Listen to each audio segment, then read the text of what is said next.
और अनीस भाई इस टाइम रात के 3:05 हो रहे हैं और हम यहाँ पे पहुँचे हैं 2:15 पे और हमारी एक आवाज़ पे रानो प्लेट के अंदर आ गई है।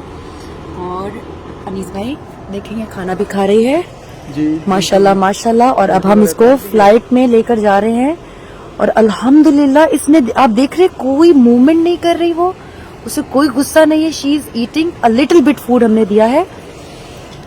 अल्लाह ने बहुत करम किया है। ये कहते हैं मोहब्बत बहुत बड़ी चीज़ होती है। 3 आवाज़ों पे नाइट रूम से क्रेट के अंदर आई है और हमने क्रेट शट डाउन किया है।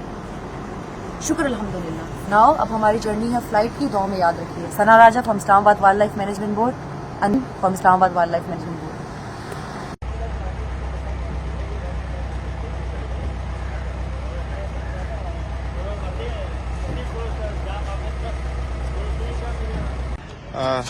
शुक्रिया टीम रानू रिलोकेशन।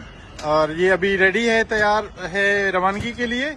आप मुझे प्लीज एक सवाल का जवाब दें कि आप मुतमईन हैं इसके सेफ्टी से, जो कुछ आपने किया, और इसका वेंटिलेशन प्रॉपरली इंश्योर किया है? Are you satisfied? Thank you.